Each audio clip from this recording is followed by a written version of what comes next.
So we have a lot to discuss regarding DK Metcalf and the Packers. There have now been conflicting reports that have come out. So first off, I'm going to show you everything that has come out. Then we'll try to figure out what's really going on here, and I'll give my thoughts on the whole situation.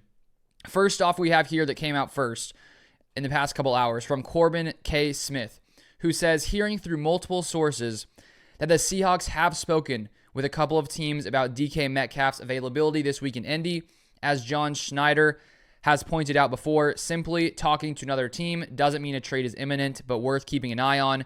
From my understanding, Seattle isn't actively shopping Metcalf, but at least one team that has inquired feels that they have the trade package in place to make Schneider strongly consider pulling the trigger, and he's at least been willing to listen.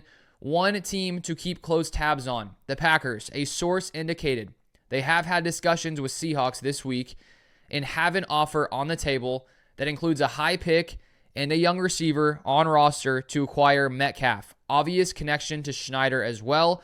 And then this report gets confirmed here from Peter Bukowski, who says, I can confirm Corbin's reporting here. League source told me Green Bay has been working on this and has an offer they think can land Metcalf, DK Metcalf. Then the hope is trading Jair Alexander to backfill some of the lost draft capital if they can get it. And so I was about to make a video just on that. And then we had come out from Matt Schneidman in the past maybe 15 to 30 minutes. He has a conflicting report. So here it is. I'm pulling it up as fast as I can here. He says, according to a source, there has been no contact or negotiations as of now between the Packers and Seahawks regarding a DK Metcalf trade. So what's the truth here? Is it these first two reports that the sources have shared, or is it, Matt Schneidman's report? And that's the thing. I have no idea which side is right. Is it possible that some sources were sharing false information for whatever reason I'm not exactly sure what the reason would be to put out this false information if it wasn't true. Maybe, the Packers don't want people to know that they are doing this, and so that's where the, conflicting report comes in. I'm not here to judge exactly what's true. It's always hard to tell exactly, which side is telling the truth. And in the end, we don't know until, a trade happens or doesn't happen. But to start off, let's say that these first reports are true. Let's say that the Packers are actually interested in trading for DK Metcalf. Before I get into my thoughts here, let me finish with this final tweet from Corbin K. Smith, who says, based on what I've heard, for Seahawks to move DK Metcalf, trade would have to be structured to receive number 23 and either Romeo Doubs or Dontavian Wicks in exchange for a receiver and one of their early day 3 selections. Anything less than that, it's not happening. Okay, so first off, DK Metcalf, I think he's a very solid receiver. He has been very consistent for years and years. He has been very consistently healthy in every season since 2019. He has at least 967 yards. So he has been a very, very reliable receiver. And he's someone that I think would be a big add for this Packers team. He is, more of a deep threat, and with Christian Watson's injury, that would be very beneficial. He runs a 4.33 40. He can stretch the field. He is someone that no doubt would make the Packers better. Now the question, of course, is when it comes to trades, what are the Packers having to give away, and would it be worth it? And so first off here, he says trade would have to be structured to receive a number 23, the Packers' first-round pick, and either Doubs or Wicks in exchange, and maybe the Seahawks would add in a day 3 pick. My first thought there is that's a little too much for me. I think that if you're getting the number 23 pick, I don't think the Packers would need to also give you Doubs or Dontavian Wicks, because if the Packers wanted a receiver who's cheap, because with DK Metcalf, the Packers will have to pay him, likely extend him if they trade for him, because he's only under contract for 2025.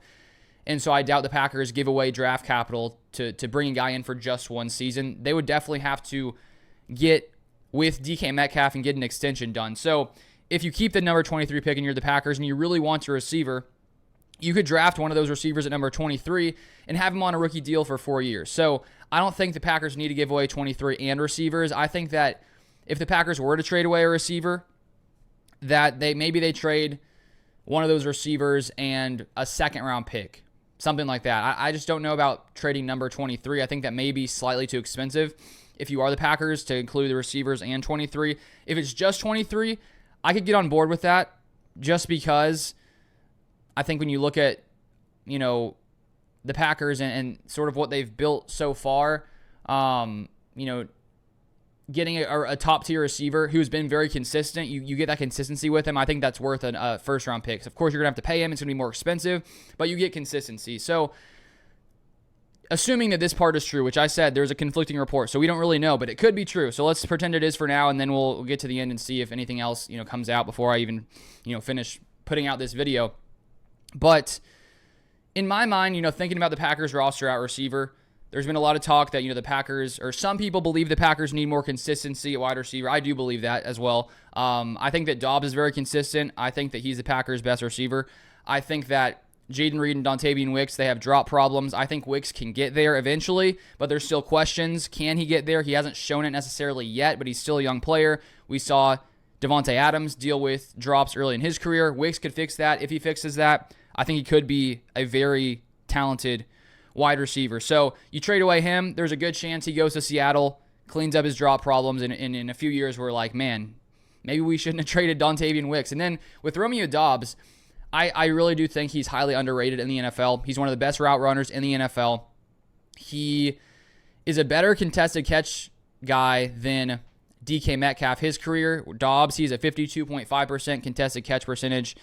DK Metcalf has a 42.8% contested catch percentage. You just look at 2024, DK Metcalf had a 36.6% contested catch percentage, and Dobbs had a 66.7% contested catch percentage. So Dobbs was much better than DK Metcalf in contested catches in 2024. And so the more that I think about this,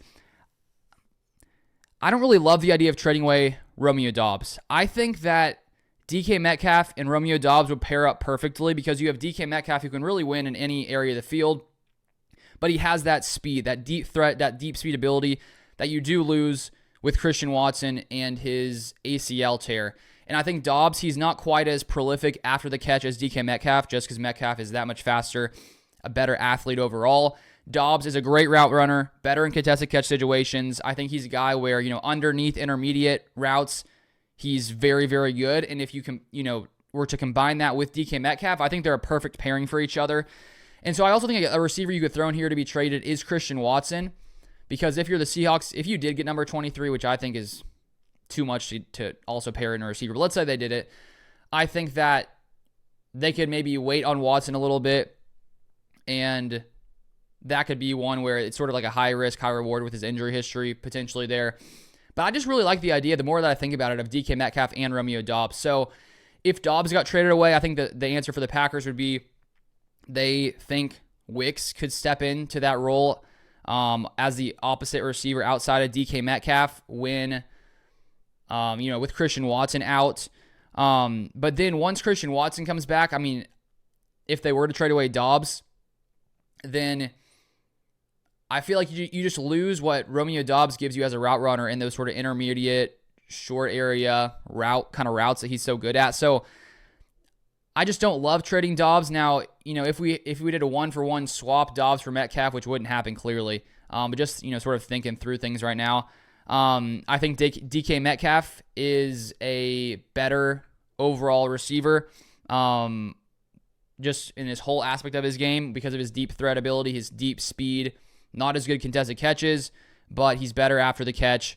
Definitely I would take DK because he's shown that consistency. But at the same time, I do wonder at times if the reason Dobbs hasn't shown some top-tier elite numbers is just because the Packers spread the ball around so much. I really do think if the Packers targeted at a much higher rate, Dobbs would play much better. And so there's a lot that goes into this whole thought process. And, as you can see right now, I'm sort of thinking through all this myself. I just don't want to trade away Romeo Dobbs.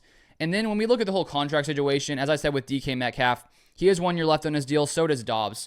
So that's where this could get complicated. If you're the Packers and you're looking at your future, you know that after the 2025 season, Christian Watson and Romeo Dobbs are going to be free agents. And so if in your mind, if you're Brian Gutekunst and you already have an idea of who you want to keep, who you want to let go, it would be smarter, instead of allowing them to hit free agency, to trade them right now, or trade them when they can in the next few weeks when the new league year starts. So from that perspective, if you're Brian Gutekunst and let's say you're looking at the receiver room and you look at Romeo Doubs and you say, we really like him, we think he can be a great player, but we'd rather bet on DK Metcalf for the next 4 years and pay him a lot of money than pay Romeo Doubs, where there's maybe some more uncertainty just because he hasn't shown the consistency that DK Metcalf has shown up to this point. Maybe in their mind, they're switching from Doubs to Metcalf, who they think they can trust a little bit more overall as a receiver. That could be their thinking if they were willing to trade away Romeo Doubs. And so I don't think it would be a bad move to trade Doubs in, let's say, a second or a third. I just really like Romeo Doubs. I think he would go nicely with DK Metcalf. So maybe you trade Wicks in a second. Maybe you have to go first if you trade Wicks just because he's more inconsistent. There's so many possibilities here if this were to be the case, but it's hard to know what is true here because we got conflicting reports. So I find it hard to believe that both Corbin Smith and Peter Bukowski got fed completely false information. Maybe it's something that the Seahawks and Packers don't want people to know they're discussing, and that's where maybe a source reached out to Matt Schneidman because of that. I don't know. I'm sort of just speculating right here, but this wouldn't be surprising to hear the Packers, having a discussion like this. So that's a thing with Doubs, with Christian Watson. You're going to have to pay them after this season. And if you do pay, let's say you trade for DK Metcalf and Doubs isn't in the package, you're then going to have to pay Doubs after 2025. And at that point, is it too expensive to have to pay both of those guys? If that's the case, maybe you trade Doubs and then you have Wicks on a rookie deal for 2 more years and he fills in for Doubs. That's a possibility. So there's a lot going on here. And if for my final standpoint on what I think should happen here, I think the Packers would be better with DK Metcalf on the roster. I think he pairs nicely with Doubs. And so if I had to say that this trade were to go down, I think that trading the number one pick, not the number one pick, the first round pick straight up could work, but then you have a lot of receivers in your room. And so I think I would rather see like a second in Wicks for DK Metcalf or a second in Christian Watson for DK Metcalf. I think that could be a fine trade. You fill the void that Christian Watson's injury is going to leave until he comes back healthy as a deep threat with Metcalf's 4.33 speed. So that's why I like this idea. I honestly would hope that something like that would happen, even though I like Wicks, I like Doubs. My best case scenario, if I saw like a second in Watson or a second in Wicks for Metcalf, I think that would be a really solid move for the Packers. So that's sort of my thought process right now. We'll see if more comes of this. As I said, there's conflicting reports. So could be true, could not be true. Who knows? If there's some, if the reports initially were reliable, maybe we see something go down in the next few weeks. Now, if we don't see something go down, it doesn't necessarily mean the reports weren't reliable. It could just mean that they didn't come down to a final deal. Who knows? We'll keep an eye on this. I will let you guys know if I see any more updates as usual. And if you want more Packers content, feel free to subscribe. There's going to be a lot of free agency news, trades potentially in the next few weeks. So stay tuned. Make sure you have the post notifications on so you do not miss any Packers content. But thank you guys for watching as always, and I'll see you guys next time.